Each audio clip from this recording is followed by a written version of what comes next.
46th Avenue North, St. Petersburg, Florida 33709. My friend, thank you for standing with me. Thank you for helping me call this nation to repentance, to turn back to God and His truth. Our time is short. We must act now. Will you help me today? God bless you.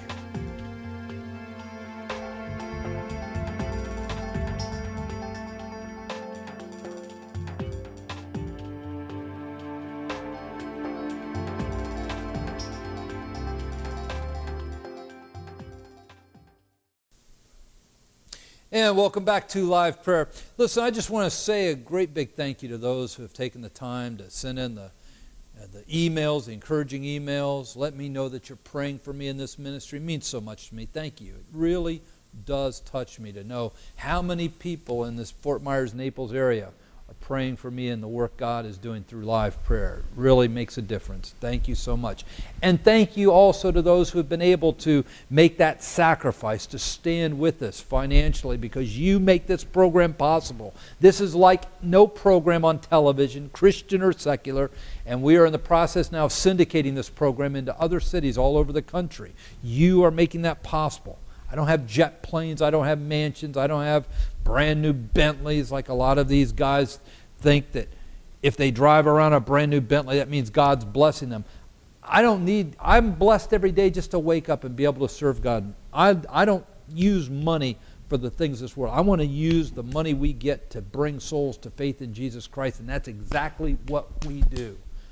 And you make that possible through our Gold for Souls program. I know many people are struggling right now financially, but you've got some old jewelry sitting around, some old gold. Send it to us. You get a tax-deductible receipt for the full fair market value of what you send us, and we in turn put that old jewelry to use to bring souls to the saving knowledge of Jesus Christ. For those who want to give in a more traditional way, go to the website, liveprayer.com. Click on the donation link. You'll find a secure server there to give via PayPal or your credit card.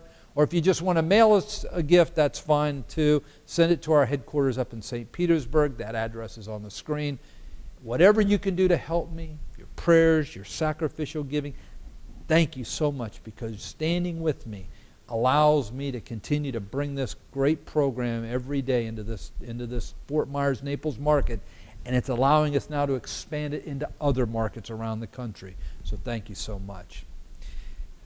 I want to talk to you for a little bit today about this new repeal of the, I think it was enacted in 93 under Clinton, so that'd make it, about 17 years old. The Don't Ask, Don't Tell policy our military is currently working under. And that basically, the repeal of that is going to mean that practicing homosexuals will now serve openly in the military. Now, I've read enough from the military professionals to know that this is not a good idea in regard to the morale of our troops, to the general operations of our military. But I want to go beyond what the military experts have to say and look at what God has to say, because you understand that God calls homosexuality a sin all throughout the Old Testament, all throughout the New Testament. As a matter of fact, he even calls it an abomination. Now, I know many people have been duped into thinking that, well, the Bible never really says homosexuality is wrong. That's a lie. You don't have to be much of a Bible scholar to start, as I said, in the Old Testament and read all the way through over 100 separate passages that call this choice of sexual relations a sin. Some say, well, Jesus never said you shouldn't do it. Well, actually, that's not true either, because Jesus said, if you love me, you'll obey me.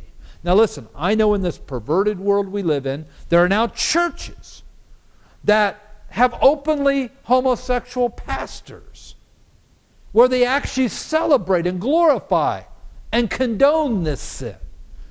My friend, those aren't churches. Those are buildings that are nothing more than a stench in the nostrils of God. They make a mockery of God. They make a mockery of Jesus. I hear people all the time say, well, God made everybody and we should love every... Listen, it's not a matter of not loving people. It's a matter of obeying God.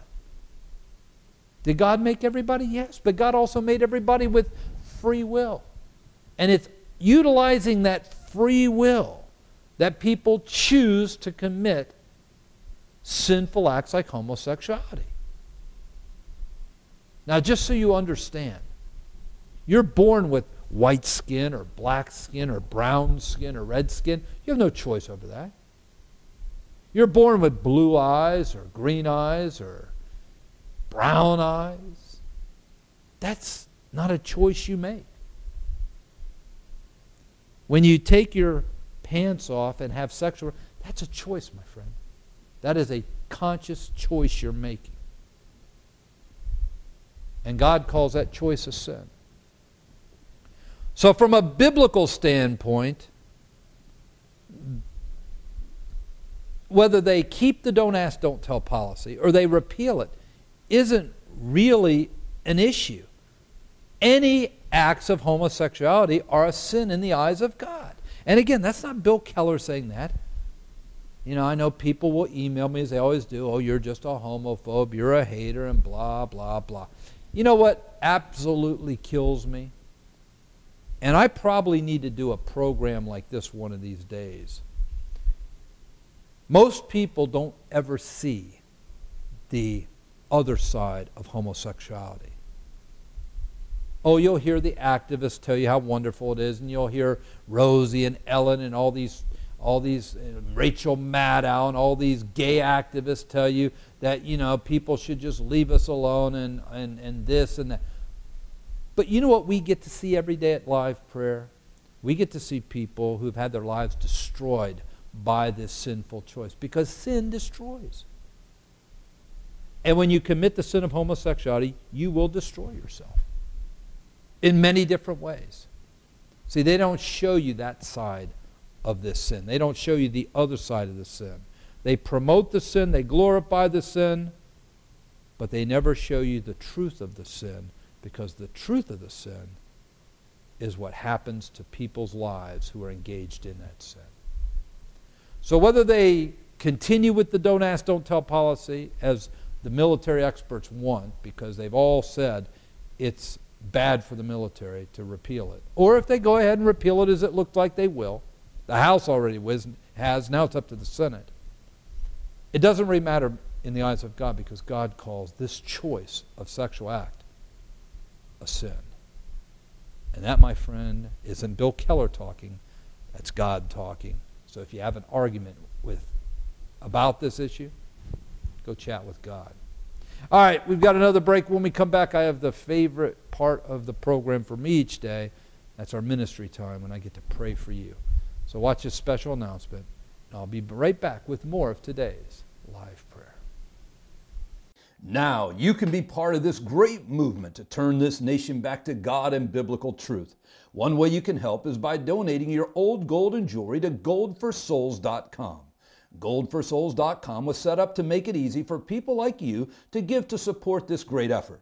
It works much like the other popular sites where you can send in your old gold and jewelry, except instead of getting a check back for a fraction of the value of the items you send in, we will send you a donation receipt for the fair market value of your jewelry. For example, if you send one of these many popular companies $100 worth of jewelry, you'll get back a check for around $10. By donating your valuables to goldforsouls.com, we will send you a donation receipt that you can write off your taxes for the full $100. What you donate to goldforsouls.com will not only get you a tax-deductible donation receipt for the fair market value of your gold and jewelry, but it will pay you eternal dividends, since the funds will be used to help lead this nation back to God and biblical truth and the souls of men to faith in Jesus Christ. To take your stand for Christ and help lead this nation back to God and His truth, please go to www.goldforsouls.com. That's GOLDFORSOULS. www.goldforsouls.com and follow the easy instructions. Or you can call 1-800